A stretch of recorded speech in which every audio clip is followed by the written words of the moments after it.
Hello everyone, good evening to all of you. Once again, welcome back on my YouTube channel Learn with Concept by Archana Vishwakarma. Now it's me signing in.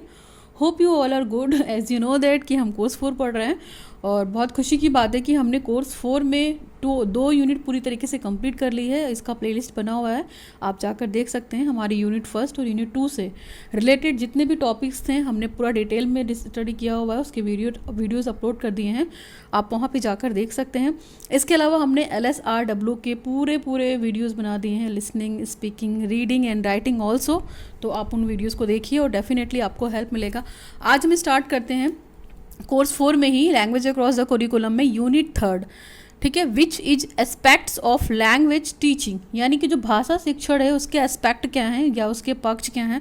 तो basically हम यहाँ पे जो पढ़ेंगे aspect के पक्ष में technique पढ़ेंगे एंड मेथड्स पढ़ेंगे. ठीक है, बहुत सारी ऐसी टेक्निक्स हैं,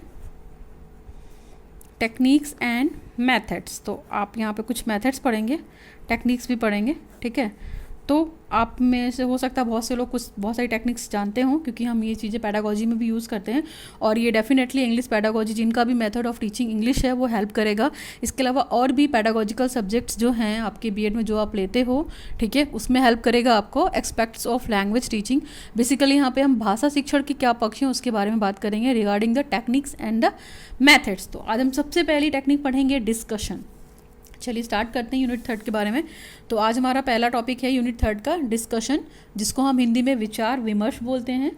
ठीक है, विचार विमर्श. तो देखिए, विचार विमर्श से नाम इंडिकेट हो रहा है कि बेसिकली हम किसी चीज़ के बारे में सोचेंगे, फिर उसके बाद क्या करेंगे, डिस्कस करेंगे और अपने विमर्श को देंगे, या पहले विचार करेंगे किसी चीज़ पे, फिर उसके बाद उसका विमर्श करेंगे, यानी कि डिस्कशन करेंगे किसी न किसी तरीके से.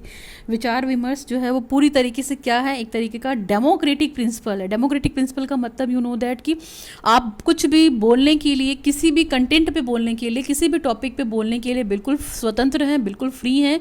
आप अपने विचार विमर्श सामने वाले के सामने रख सकते हैं, लेकिन उसके लिए आपको लैंग्वेज आनी चाहिए, आपको भाषा आना चाहिए. तो चलिए मीनिंग की बात करते हैं. और आप ये भी देखोगे कि जो डिस्कशन है कहीं ना कहीं एक तरीके का विचार विमर्श, जाहिर सी बात है, कुछ पर्पसफुल काम करेगा, कुछ व्यर्थ चीज़ों की बात तो करेगा नहीं. एक तरीके का डिबेट भी है कि अगर डिबेट कंपटीशन हो रहा है या डिबेट एक्टिविटी हो रही है आपके कॉलेज में, तो ये डिबेट जो कंपटीशन है, डिस्कशन मेथड है, वो आपको कहीं ना कहीं हेल्प करता है कि एक ग्रुप में जो पीपल बैठे होते हैं, सामने वाले पीपल तक अपनी बात कैसे विचार विमर्श करके कन्वे कर रहे हैं. तो कहीं ना कहीं ये एक तरीके से रीजनिंग भी है, रीजनेबल भी है कि हम अगर विचार विमर्श करेंगे तो हमारे अंदर रीजनिंग चीज़ें डेवलप होंगी, लॉजिकल थिंकिंग डेवलप होगी, क्रिटिकल थिंकिंग डेवलप होगी. तो ये थोड़ा सा इंट्रोडक्शन था. चलिए मीनिंग की बात करते हैं. मीनिंग जैसे मैंने लिखा हुआ discussion, as you know that कि पहले हम मीनिंग को डिराइव करते हैं. डिस्कशन जो है लैटिन वर्ड डिस्क्यूसियो से ड्राइव हुआ है, which spelling is DISCUSSIO, discussio, which is a Latin word. Discussio का मतलब क्या हुआ यहाँ पे, इन्वेस्टिगेट, या किसी भी तरीके का क्या करना, एक तरीके का खोज करना भी हो सकता है.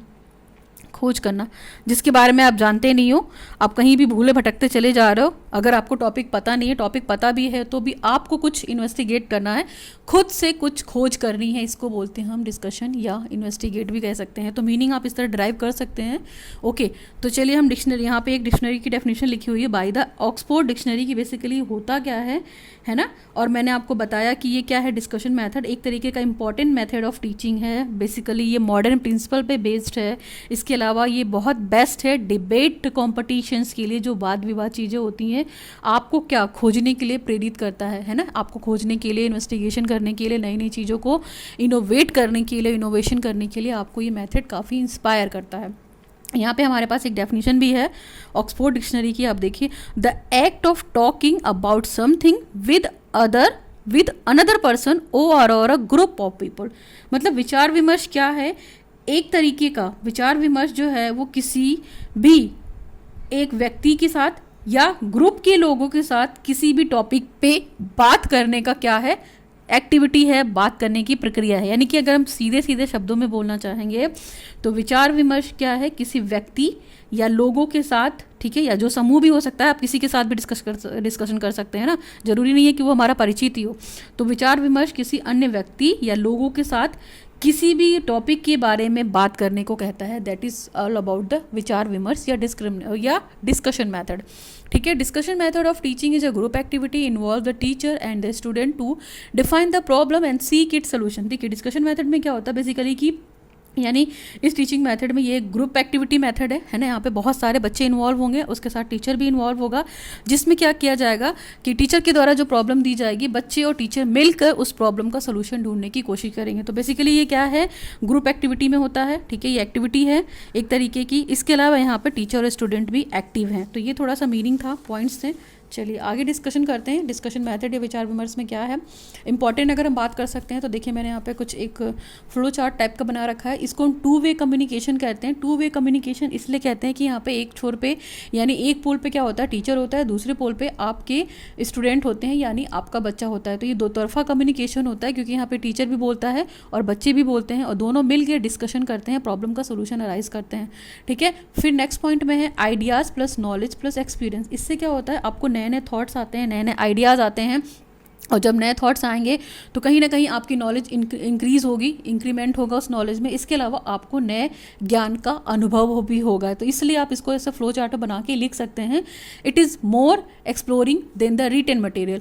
फिर है both teacher and student are active, है ना। इसमें क्या होता है कि जो शिक्षक है और जो आपका बच्चा है यानी कि लर्नर है, स्टूडेंट और टीचर दोनों एक्टिव होते हैं इसमें बेसिकली, और स्पेसिफिक चीज़ों पे बात करते हैं, स्पेसिफिक कंटेंट पे बात करते हैं, सभी एस्पेक्ट को देख के किसी कंक्लूजन पे आते हैं। जो भी प्रॉब्लम है, जो भी समस्या है, उसका समाधान ढूंढने की कोशिश की जाती है। उसके पीछे भी एक पर्पस होता है कि जो हम विचार विमर्श कर रहे हैं वो बिल्कुल तर्क हो, यानी कि लॉजिकफुल हो, रीजनेबल हो, पर्पसफुल हो, यूजलेस ना हो, वर्थफुल ना हो।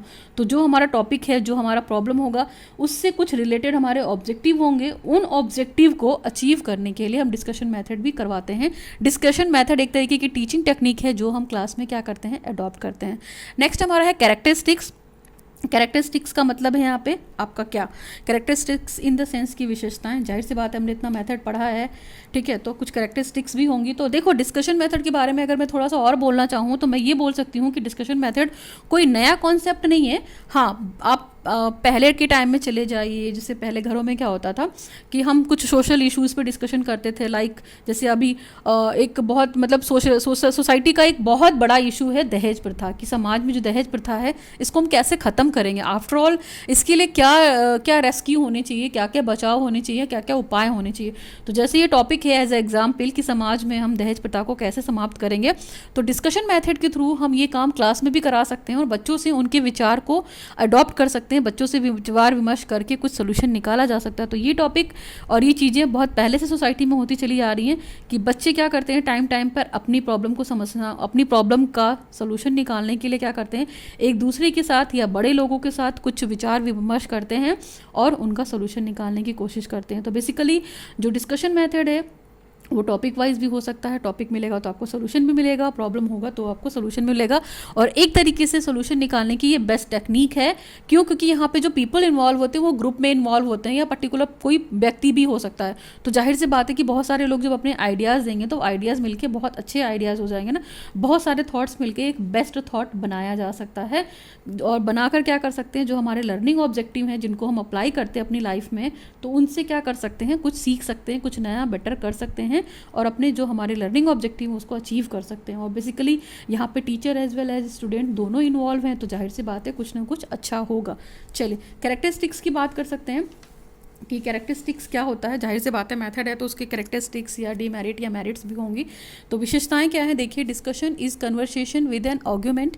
जो डिस्कशन मेथड है कहीं ना कहीं आप आर्ग्यूमेंट के साथ आपको बातचीत करने के लिए प्रेरित करता है। मतलब आर्ग्यूमेंट करना है आपको कि ये चीज़ अगर है तो क्यों है, वाई के कॉन्सेप्ट पे काम करेगा ये एक तरीके से, है ना।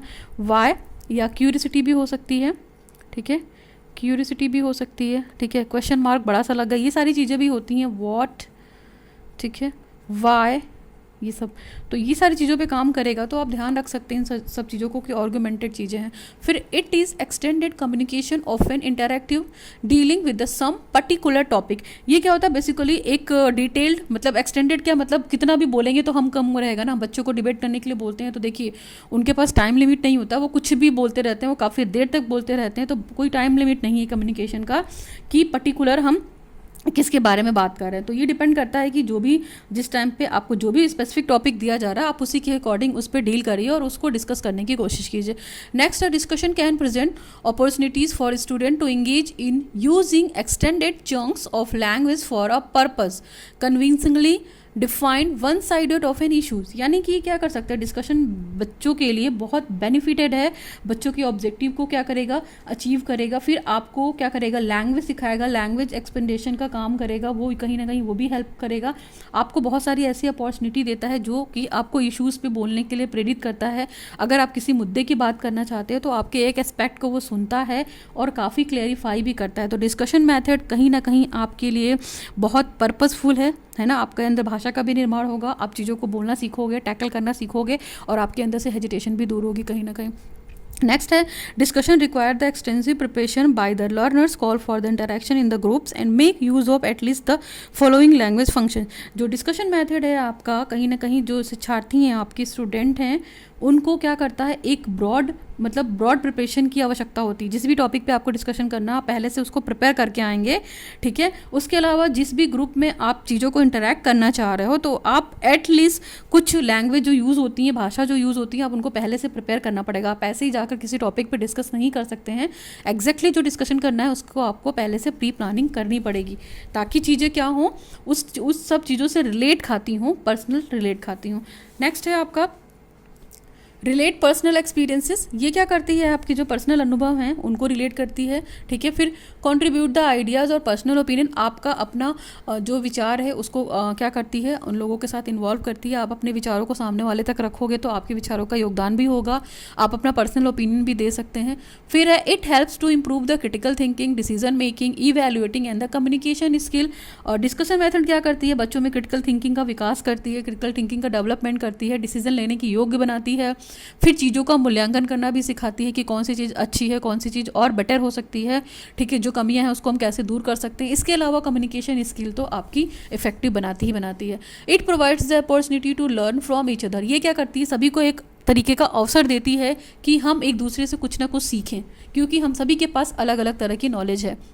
नेक्स्ट है if students finds any kind of problem then they can ask the teacher for the necessary help and the assistance. अगर विद्यार्थियों को डिस्कशन मेथड में जो उनको प्रॉब्लम दी गई है, किसी भी तरीके की प्रॉब्लम को फाइंड करने में उनको दिक्कत हो रही है, तो वो अपने टीचर से उनको जितनी भी ज़रूरत है वो नेसेसरी हेल्प ले सकती हैं। टीचर वहाँ पे अवेलेबल रहेगा बच्चे की हेल्प करने के लिए। नेक्स्ट है teacher can ask the student to write the important points of the studies on the blackboard. Teacher क्या कर सकती है, बच्चों से पूछ के जो भी इंपॉर्टेंट पॉइंट्स हैं, जो भी उनको लग रहा है कि कुछ की पॉइंट्स होते हैं, कुछ टफ पॉइंट्स होते हैं, तो उन पॉइंट्स को ब्लैक बोर्ड पे लिख सकती है, ठीक है। नेक्स्ट पॉइंट है it is essential that the purpose of the discussion activities set by the teacher. Basically देखा जाएगा तो जो ये एक्टिविटी है, जो प्रॉब्लम है, वो टीचर के द्वारा दी जाएगी, किसको, बच्चों को दी जाएगी। और ये बहुत इंपॉर्टेंट एलिमेंट है, इंपॉर्टेंट एसेंशियल एलिमेंट है। टीचर का पर्पस क्या होता है इस एक्टिविटी को कराने के पीछे, कि बच्चा क्या करे, अपने ब्रेन पे फोर्स डाले और चीज़ों को सोचे, चीज़ों को डिजाइन करे। इसके अलावा डिज़ाइन करने के साथ साथ वो नए नए क्रिएटिव आइडियाज़ भी डेवलप कराए अपने अंदर। बच्चा चीज़ों को क्रिएट करना सीख जाए, बच्चा अपने ज्ञान का निर्माण खुद से करने लगे। जब चीज़ों को बोलने लगेगा और किसी एक टॉपिक पे बहुत सारे लोग मिलके सोचेंगे ना, तो बहुत ब्लास्टिंग वाला काम होता है ना, अच्छा काम हो सकता है। नेक्स्ट है आपका it is essential that the purpose of the teacher discussion activities set by the teacher. Next point है discussion topics are given in advance and the student are asked to follow the instruction and the proceed. जो discussion method है, जो भी हम discussion method adopt कर रहे हैं, तो उस पर जो टॉपिक पर डिस्कस करना है वो आपको टीचर एडवांस में दे सकता है according to the student convenient. और स्टूडेंट को पूछ भी सकता है कि आप किस तरीके की चीज़ों में कंफर्टेबल हैं, किस तरह की चीज़ों में इंटरेस्टेड हैं। इट मीन्स उनको कौन सी चीज़ें ऐसी प्रॉब्लमेटिक लगती हैं जिस पे हमें डिस्कशन करना चाहिए, तो बच्चों से टीचर पूछ भी सकता है। तो इसीलिए बोलते हैं ना कि ये 2 वे कम्युनिकेशन है, बच्चा भी बोलेगा, टीचर भी बोलेगा। नेक्स्ट है there should be a teacher. यहाँ पे टीचर भी है, there should be a participant, यहाँ पे बच्चे भी हैं, तो यहाँ पे दोनों की दोनों पार्टिसिपेंट्स हैं, टीचर भी है एज वेल एज स्टूडेंट भी है। नाउ टाइप्स की बात करते हैं, तो यहाँ पे देखिए मैंने एक चार्ट बना रखा है कि टाइप्स ऑफ डिस्कशन मेथड में किन किन क्या क्या टाइप्स हो सकते हैं। पहला टाइप आपका दे रखा है पैनल डिस्कशन, ठीक है। दूसरा टाइप दे रखा है आपका फॉर्मल तरीके का डिस्कशन हो सकता है, ठीक है। तीसरा है थर्ड है आपका इनफॉर्मल काइंड ऑफ डिस्कशन हो सकता है, और फोर्थ है आपका parliamentary kind of discussion, and the fifth one is the individual discussion. Panel discussion में क्या होता है, एक तरीके का पैनल होता है, देखिए यहाँ पे मैंने डिफाइन भी किया हुआ, आप इस फ्लो चार्ट को याद कर लीजिएगा कि बेसिकली 5 तरीके की टाइप्स बता सकते हैं: panel, formal discussion, informal discussion, parliamentary discussion, individual discussion. अभी हम 1 बाय 1 समझ लेते हैं। पैनल डिस्कशन क्या होता है? Discussion in which a few person carry on a conversation in the front of the audience. यहाँ पे क्या होता है? यहाँ पे एक पैनल होता है ऑडियंस के फॉर्म में, और बच्चे यहाँ पे क्या करते हैं? अपनी बात को कन्वे करते हैं सामने वाले ऑडियंस के लिए, कि ऑडियंस हमारी जो बैठी हुई है उस पे उसको हम अपने डिबेट को बता रहे हैं, या जो भी प्रॉब्लम हमको दी गई उसके बारे में हम उस पर चर्चा कर रहे हैं। इसको हम पैनल डिस्कशन बोलते हैं। यहाँ पे एक पैनल कमेटी होती है जिसमें 10 से 12 मेंबर होते हैं जो डिस्कशन को सुनते हैं और अपना रिव्यू देते हैं। तो इस तरह के डिस्कशन को हम पैनल डिस्कशन भी बोल सकते हैं। नेक्स्ट हमारा है फॉर्मल डिस्कशन। तो देखिए, फॉर्मल डिस्कशन का मतलब होता है औपचारिक विचार विमर्श। ठीक है, औपचारिक का मतलब होता है कि चीज़ें बहुत फॉर्मल वे में होंगी। तो in this type of discussion class is divided into small groups. ठीक है, तो यहाँ पे topic is given to all the groups. यहाँ पे क्या होता है कि जो क्लास होती है बच्चे की, मतलब टीचर की जो क्लास होती है, इस तरह के डिस्कशन के लिए क्लास को 2 ग्रुप में डिवाइड किया जाता है। 2 स्मॉल ग्रुप में, लाइक ए एंड दूसरा बी भी हो सकता है। तो 2 ग्रुप में डिवाइड कर दिया और टॉपिक दोनों को सेम दे दिया है, दोनों को बोलने के लिए दे दिया गया है। दोनों अपने विचार को क्या करेंगे? डिस्कस करके एक्सप्लेन करेंगे। तो ये इस तरह के डिस्कशन को हम फॉर्मल डिस्कशन कहते हैं। और बेसिकली ये डिस्कशन हम क्लास में कराते हैं कि अगर हमारे क्लास में 50 बच्चों का ग्रुप है तो हम 2 ग्रुप बना देंगे, 25 ईच ग्रुप, और दोनों को डिस्कशन करने के लिए प्रेरित करेंगे, दोनों क्लास को डिवाइड करके छोटे छोटे ग्रुप्स में। नेक्स्ट है each group selected a leader and divide responsibility in the group member. जो ग्रुप बनाया है हमने, तो उसमें से क्या करेंगे? हम एक ग्रुप में से किसी एक बच्चे को लीडर बना देंगे, ठीक है, ग्रुप मेंबर का, और उसको सारी रिस्पॉन्सिबिलिटी दे देंगे। नेक्स्ट है student participate in the discussion in the front of group. जो स्टूडेंट का पार्टिसिपेशन होगा, जो बच्चे पार्टिसिपेट करेंगे, जो डिस्कस करेंगे, वो ग्रुप में डिस्कस करेंगे। अगर 10 बच्चों का ग्रुप है तो 10 बच्चों को कुछ ना कुछ बोलना है उस टॉपिक से रिलेटेड। इस चीज़ का ध्यान रखेंगे फॉर्मल डिस्कशन में। नेक्स्ट है आपका एक question that produce higher level thinking arise. यहाँ पे क्या होता है? बहुत ही हायर लेवल की थिंकिंग जो होती है वो बच्चों के अंदर अराइज हो जाती है। क्यों? क्योंकि बच्चा देखो बहुत सारे थॉट्स सुनेगा, बहुत सारे लोगों के विचार को सुनेगा, तो वो अपने अंदर भी नए नए थॉट्स को लाने के लिए क्या करेगा? प्रेरित करेगा। यानी कि बच्चा क्रिएशन करना शुरू करेगा, बच्चा अपनी लर्निंग में इनोवेशन लाने लगेगा, ट्रेडिशन टेक्निक्स इस्तेमाल करने लगेगा कि नहीं, इस चीज़ का, इस प्रॉब्लम का सोल्यूशन तो ये भी हो सकता है, हम ये भी सोच सकते हैं। तो वो पेपर पे लिख भी सकता है फॉर योर मेमोरी। तो ये था हमारा फॉर्मल डिस्कशन। तीसरा है हमारा इनफॉर्मल डिस्कशन। इसमें क्या होता है? A topic is given by the teacher to class and all class participation in the discussion. यहाँ पे क्या करती है? टीचर के द्वारा एक टॉपिक दे दिया जाता है बच्चों को, सारे पार्टिसिपेंट्स को, जो डिस्कशन में क्या होते हैं? इन्वॉल्व होते हैं, जो भी क्लास के बच्चे होते हैं। नेक्स्ट है grouping is not done in the class and every student has to chance of. इस वाले इनफॉर्मल डिस्कशन में क्या होता है कि टीचर ने यहाँ पे ग्रुप डिवाइड नहीं किया होता है। टीचर का क्या काम होता है? उसने पूरी क्लास को जाकर एक टॉपिक दे दिया है और उस टॉपिक के बारे में बच्चे से बोल दिया कि यहाँ पे हर स्टूडेंट क्या करेगा? पार्टिसिपेट करेगा। तो यहाँ पे जो बच्चे की स्पीच देने की, डिस्कशन देने की कैपेसिटी होगी वो सभी बच्चों की बराबर होगी, है ना। हर स्टूडेंट के पास क्या होगा? चांस होगा उनको अपनी बात को रखने का। तो ये क्या है? इनफॉर्मल काइंड ऑफ डिस्कशन है, क्योंकि इसका कोई टाइम टेबल फिक्स नहीं है, इसका कोई टाइम फिक्स नहीं है, टॉपिक फिक्स नहीं है, ग्रुप फिक्स नहीं है ना, ग्रुप लीडर फिक्स नहीं है। तो इस तरह की चीज़ें हैं, तो हम इस बारे में भी बात कर सकते हैं कि ग्रुपिंग नहीं करेंगे इसमें हम। नेक्स्ट हमारा है पार्लियामेंट्री। जैसे पार्लियामेंट्री आपको नाम से ही लग रहा है, parliament discussion. All classes divided into same group, 2 group. तो यहाँ पे क्या करेंगे? हमारी जो भी क्लास है उसको हम 2 ग्रुप में डिवाइड कर देंगे, जैसे कि हमने कहाँ पे डिवाइड किया था? हमने अपने फॉर्मल डिस्कशन में किया था, ठीक है। तो 1 group is in the favour of topic. और देखिए इस पार्लियामेंट्री डिस्कशन को आप संसद से कर सकते हैं, जोड़ सकते हैं, कनेक्ट कर सकते हैं पॉलिटिक्स से, ठीक है। एक एग्जांपल है कि जो पॉलिटिक्स चीज़ें होती हैं संसद में, किसी चीज़ पे अगर डिबेट बोलने के लिए बोला जाता है तो देखिए एक फेवर में बोलता है, दूसरा उसके अगेंस्ट में बोलता है, यानी कि पक्ष और विपक्ष में बोलता है। तो पार्लियामेंट्री डिस्कशन कहीं ना कहीं उन्हीं सब चीज़ों को कनेक्ट करता है। तो यहाँ पे क्या करेंगे? हम अपनी क्लास को 2 ग्रुप में डिवाइड कर देंगे। 1 group is in the favour of topic. जो पहला ग्रुप होगा वो क्या करेगा? टॉपिक के फेवर में बात करेगा। And the other group is in the opposite. और दूसरा जो है वो अपोजिट सेंस में बात करेगा, यानी कि अगेंस्ट में बात करेगा। And the teacher guide the student when ever it is needed. जब भी टीचर को लगेगा कि बच्चे को मेरे सजेशन की आवश्यकता है, तो वो क्या करेगी? टीचर उन बच्चों को सजेशन देगी, उन ग्रुप को। जैसे लाइक एग्जाम्पल इसमें डिबेट कराते हैं तो हम फेवर और अगेंस्ट में बुलवाते हैं ना, किसी भी टॉपिक पे। नेक्स्ट हमारा है इंडिविजुअल डिस्कशन। इंडिविजुअल डिस्कशन का मतलब देखिए क्या होता है? व्यक्तिगत डिस्कशन या व्यक्तिगत विचार विमर्श। तो teacher discuss with an individual on a topic. यहाँ पे क्या करेगी? टीचर पर्टिकुलर किसी एक इंडिविजुअल के साथ उस टॉपिक से रिलेटेड डिस्कशन करेगी, ठीक है। ये बहुत कम होता है इंडिविजुअल डिस्कशन, क्योंकि इतना टाइम नहीं होता है टीचर के पास। नाउ ये तो हमने टाइप्स पढ़े, टाइप्स ऑफ डिस्कशन। नेक्स्ट है हमारा एडवांटेजेस। एडवांटेजेस का मतलब आपका क्या हुआ कि क्या क्या इसके प्लस पॉइंट है या क्या क्या इसकी मेरिट्स हैं। तो एडवांटेजेस देख लीजिए। पहला दे रखा है पार्टिसिपेशन बाय एवरीबॉडी, यहाँ पे जो डिस्कशन होगा या जो भी विचार विमर्श होगा उसमें सभी पार्टिसिपेट कर सकते हैं, ठीक है। नेक्स्ट है development of democratic way of thinking. मैंने आपको बताया कि ये क्या है, एक तरीके का डेमोक्रेटिक वे है थिंकिंग को सोचने का। आप बोलने के लिए फ्री हैं, ठीक है, डिबेट करने के लिए फ्री हैं, विचार विमर्श करने के लिए फ्री हैं, आपको कोई बोलने के लिए मना नहीं करेगा, आप बोलने के लिए पूरी तरीके से आज़ाद हैं, ठीक है। फिर ट्रेनिंग इन रिफ्लेक्टिव थिंकिंग, कहीं ना कहीं जो आपकी सोचने की क्षमता है, जो आपकी थिंकिंग है रिफ्लेक्ट करेगी, आपके अंदर चिंतन तर्क शक्ति का विकास भी होगा, लॉजिकल थिंकिंग भी डेवलप होगी रिफ्लेक्टिव थिंकिंग के थ्रू, है ना। आपको एक तरीके की ट्रेनिंग भी दी जा रही है कि आप सोचिए तो एटलीस्ट कितना क्रिटिकली किसी टॉपिक के लिए सोच सकते हैं। नाउ नेक्स्ट एडवांटेज क्या हो सकता है, नेक्स्ट एडवांटेज है हमारा training in self expression. Training in self expression का मतलब आपको अपने भावों को कहने की आज़ादी मिलती है, एक तरीके से ट्रेनिंग मिलती है। डिस्कशन में जो बच्चा इन्वॉल्व होता है वो अपने भावों को कहना सीख जाता है।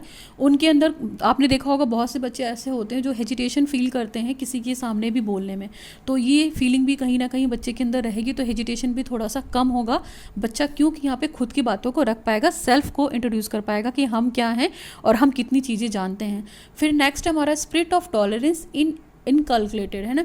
जो स्पिरिट ऑफ टॉलरेंस यानी कि बच्चा चीज़ों को सीखने के लिए कितना क्या है एक्सप्रेसिव है, इसके अलावा कितना इन्वॉल्व है, किस तरीके से इन्वॉल्व है, वो अपना 100% दे रहा है कि नहीं दे रहा, उनके अंदर एक स्पिरिट वाली क्वालिटी आ जाएगी, स्पिरिट आ जाएगी चीज़ों के अंदर, ठीक है। नेक्स्ट पॉइंट है लर्निंग इज मेड इंटरेस्टिंग। इस मेथड को पढ़ाने से क्या होता है कि बच्चे जो लर्निंग करते हैं वो काफ़ी इंटरेस्टिंग बन जाती है। इट डेवलप्स द रीजनिंग, जाहिर सी बात है ये तर्क चिंतन का विकास करती है। It helps in the clarifying ideas issues etcetera.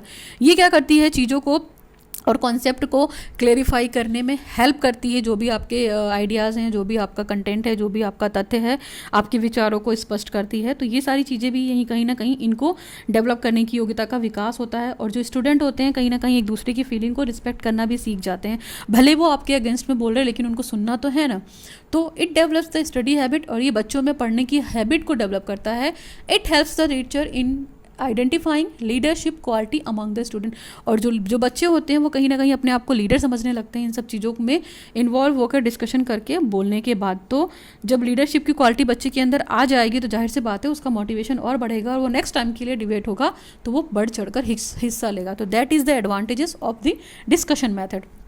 Now we come to the limitation, या इसको हम डीमेरिट भी बोल सकते हैं। तो लिमिटेशंस क्या हैं, जैसे आपको पता है कि हर मेथड होता है, तो हर मेथड हर टॉपिक के लिए बेस्ट नहीं होता है। हर मेथड का डीमेरिट और मेरिट दोनों चीज़ें इन्वॉल्व होती हैं। तो यहाँ पे हम पढ़ेंगे लिमिटेशन क्या है।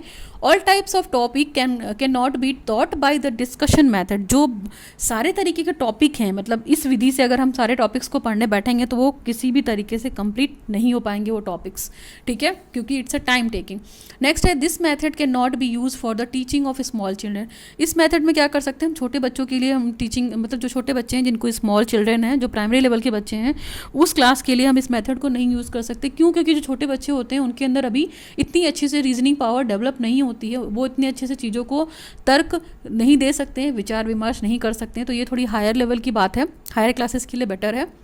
नेक्स्ट, द स्टूडेंट वे में not follow the rules of discussion. और देखिए बहुत सारे विद्यार्थी ऐसे होते हैं जो बिल्कुल भी रूल फॉलो नहीं करते हैं डिस्कशन मेथड की। जो भी टीचर इंस्ट्रक्शंस देती है उसके अगेंस्ट काम करते हैं और बच्चे की जो मर्जी होती है वो काम करते हैं। तो देखिए 100 बच्चों की क्लास है तो 100 बच्चे पार्टिसिपेट नहीं करते हैं डिस्कशन में। कुछ बच्चे तो ऐसे होते हैं जो बिल्कुल बोलना नहीं जानते और वो बोलते भी नहीं है और बच के निकल जाते हैं अगर ग्रुप बन जाता है तो। नेक्स्ट है some student may not take participate while other may try to dominate. देखो इसमें क्या होता है ना कि कुछ बच्चे जो होते हैं वो बिल्कुल पार्टिसिपेट नहीं करते हैं, रूल को फॉलो भी नहीं करते हैं, वो बोलना भी नहीं चाहते हैं, डिबेट भी नहीं करना चाहते हैं, डिस्कशन भी नहीं करना चाहते हैं। तो इसमें क्या होता है ना कि जो बच्चे बोल रहे हैं वो तो अपने आप को बिल्कुल एक्सप्लोर करेंगे, वो अपने आप को डोमिनेट समझेंगे अदर के कंपैरिजन, वो अपने आप को सुपीरियर समझेंगे। जो बच्चा बिल्कुल नहीं बोला, जिस बच्चे के अंदर क्या है बिल्कुल हेजिटेशन है। तो इतनी सारी डिस्कशन मैथड थे, ठीक है। तो अब हमने डिस्कशन मेथड को यहाँ पे डिस्कस कर लिया है। मेरा यहाँ पे स्टेप छूट गया था तो आप उन स्टेप्स को देख सकते हैं। मैं यहाँ पे लिखा हुआ है, ये 4 स्टेप्स हैं मेन। तो इन 4 स्टेप्स को ज़रा सा देख लीजिए एक बार, क्या है ये डिस्कशन मेथड के स्टेप्स, आपको पता होने चाहिए। स्टेप्स ऑफ डिस्कशन मेथड या विचार विमर्श जो पद्धति है उसके क्या क्या स्टेप्स हैं या क्या क्या चरण हैं। तो देखिए पहला यहाँ पे क्या दे रखा है, सिलेक्शन ऑफ द टॉपिक या सब्जेक्ट, यानी कि जो आपने विषय का चयन किया है, ठीक है, उसमें आपको पर्टिकुलर जिस भी टॉपिक पे आप डिस्कस करना चाह रहे हैं वो बहुत इंपॉर्टेंट टॉपिक होना चाहिए, टॉपिक अच्छा होना चाहिए, ताकि मैक्सिमम से मैक्सिमम 4 जो बच्चे हैं, जो स्टूडेंट हैं, वो विचार विमर्श करने के लिए क्या करें, पार्टिसिपेट करें।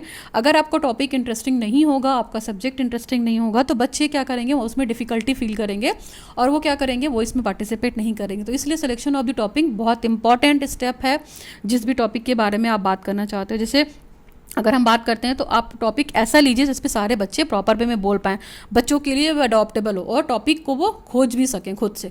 तो पहला स्टेप आपका हो गया सिलेक्शन ऑफ टॉपिक या सब्जेक्ट, यानी कि विषय का चयन। नंबर 2 स्टेप है प्रिपरेशन फॉर द डिस्कशन, यानी कि विचार विमर्श के लिए बच्चों को तैयारी वो दीजिए, टाइम दीजिए आप, ठीक है। आप उसके लिए क्या करिए, विचार विमर्श के लिए बच्चों को तैयारी करने के लिए बोलिए। तो जो भी जिस भी टॉपिक को आपको स्टार्ट करना है, बच्चों को उस पर पहले क्या करिए, थोड़ा सा डिस्कशन करा दीजिए, उनको उनकी प्रीवियस नॉलेज बढ़ाइए, फिर उनको मेंटली आप तैयार करिए। क्यों? क्योंकि जब तक बच्चे क्या होते हैं पूरी तैयारी के साथ अपने विचार विमर्श प्रस्तुत नहीं करेंगे, बच्चे ठीक से पार्टिसिपेट नहीं करेंगे, उनकी प्री प्लानिंग नहीं होगी, उनकी प्रिपरेशन नहीं होगी, तो वो प्रॉपर वे में डिस्कशन में इन्वॉल्व नहीं हो पाएंगे। हो सकता है बोलते वक्त कुछ चीज़ें छूट जाए। यानी कि जो टॉपिक है आपका, उसका नेचर उसको बताइए, उसकी नीड क्या है, टॉपिक की यूटिलिटी क्या है, आप टॉपिक से इंट्रोड्यूस कराइए। ये टीचर का काम है, बीइंग अ टीचर ही काम कर सकते हैं। तो आप बच्चे को क्या करिए, पहले से उस डिस्कशन के लिए प्रिपेयर करा दीजिए, ताकि बच्चा टॉपिक के बारे में फैमिलियर हो जाए और डिस्कस कर सके। नेक्स्ट है आपका स्टेप नंबर 3 है आपका execution of the discussion. Execution of the discussion का मतलब क्या है यहाँ पे, कि जो विचार विमर्श हो रहा है उसको आप कैसे कंडक्ट कर रहे हो, उसको आप कैसे संचालन कर रहे हो। तो बेसिकली हमें इस बात पे ध्यान देना चाहिए कि जो डिस्कशन मेथड है वो केवल एक ही बच्चे के लिए ना हो, ठीक है, एक ही बच्चे का राइट ना हो, उस पर पूरी क्लास को बोलने के लिए राइट्स देने चाहिए, सभी बच्चों को अपॉर्चुनिटी देनी चाहिए कि उस डिस्कशन पे वो बच्चा भी इन्वॉल्व हो। तो बच्चा जो भी विचार विमर्श दे, आप सभी बच्चों की विचार विमर्श को क्या करिए, सराहिए, उनको पॉजिटिव मोटिवेशन दीजिए और एक दूसरे के विचार को जो एक्सचेंज करते हैं, विचारों का जो आदान प्रदान होता है, उसको करने के लिए बच्चे को आप बोलने के लिए प्रेरित कीजिए, ताकि जो विचार विमर्श हो रहा है या जो डिस्कशन हो रहा है वो प्रोसेस आगे की तरफ बढ़े, ठीक है। नेक्स्ट एंड लास्ट है हमारा इवैल्यूएशन ऑफ डिस्कशन। तो इवैल्यूएशन ऑफ डिस्कशन में देखिए क्या हो सकता है कि जो टीचर है, टीचर जब क्लास में टीचिंग के लिए ये मेथड अडॉप्ट करेगा तो उसके टीचिंग ऑब्जेक्टिव क्लियर होने चाहिए कि हम किस उद्देश्य से ये मेथड को यूज़ कर रहे हैं, और इस मेथड को अडॉप्ट करने के बाद इस मेथड से हमने जिस भी टॉपिक को पढ़ाया है तो बच्चे के व्यवहार में क्या परिवर्तन आया है ना। हमने जो ये डिस्कशन मेथड अडॉप्ट किया है, जो विचार विमर्श किया है, इसको पढ़ने के बाद बच्चे को अपने लर्निंग ऑब्जेक्टिव को कहाँ तक अचीव किया, इसके बारे में टीचर को ज़रूर सोचना चाहिए। और कहीं ना कहीं टीचर को ये जानने की कोशिश करनी चाहिए, कहीं ना कहीं खोज करनी चाहिए कि बच्चे से ऐसा तो नहीं जो हमने पढ़ाया है वो प्रॉपर बच्चों को समझ में नहीं आया है, बच्चों में कुछ कमी रह गई है। तो उस कमी को टीचर को दूर करना चाहिए और बेसिकली टीचर को ये देखना चाहिए कि यहाँ पर हर बच्चा इन्वॉल्व हो, कोई भी बच्चा इसको फेस करने के लिए क्या डिफ़िकल्टी को ना करे, ताकि वो कभी भी फर्दर फ्यूचर में डिबेट कॉम्पिटिशन हो या किसी भी टॉपिक का डिस्कशन हो, सोसाइटी से रिलेटेड, टीचिंग से रिलेटेड, एजुकेशन से रिलेटेड, कोई भी हो डिस्कशन, तो बच्चा उसमें क्या करे, बिना हेजिटेशन के इन्वॉल्व हो। तो ये स्टेप्स थे, आप इन स्टेप्स को याद कर लीजिएगा, ठीक है। 4 स्टेप हैं यहाँ पे और इन सिंपल वे में मैंने इसको यहाँ पे एक्सप्लेन कर दिया है, तो आप ध्यान दे सकती हैं। और बेसिकली अगर हम बात करेंगे तो ये मेथड बेस्ट मेथड है एक तरीके से, बट हाँ ये सभी टॉपिक के लिए इंक्लूडेड नहीं है। तो that is more all about the discussion method. आप इसे कहीं भी यूज़ कर सकती हैं, पैडागोजी में यूज़ कर सकती हैं, आप अपने टीचिंग एस्पेक्ट के मेथड के लिए यूज़ कर सकती हैं, आप एज इट इज़ ये सारे पॉइंट्स लिख सकती हैं, ये सारे पॉइंट्स सभी जगह के लिए एलिजिबल है। इसके अलावा बहुत सारे टीचिंग कॉम्पिटिटिव एग्जाम है जहाँ पे डिस्कशन मेथड के बारे में बात होती है और हमेशा एडेप्टिव मेथड है ये। तो ठीक है, कोई भी प्रॉब्लम होती है तो you can ask me in my comment section. मेरा बस आज के लिए बेटर था, अगर वीडियो थोड़ा भी नीडीफुल रहा हो, नीडफुल रहा हो, रिक्वायर्डफुल रहा हो, हेल्पफुल रहा हो, पर्पसफुल रहा हो, तो आप इस वीडियो को ढेर सारा लाइक दीजिए, कमेंट सेक्शन में कमेंट कीजिए और इस मेरे चैनल को सब्सक्राइब कीजिए please. Thanks for watching the video. Now signing off, learn with concept bye Archana Vishwakarma.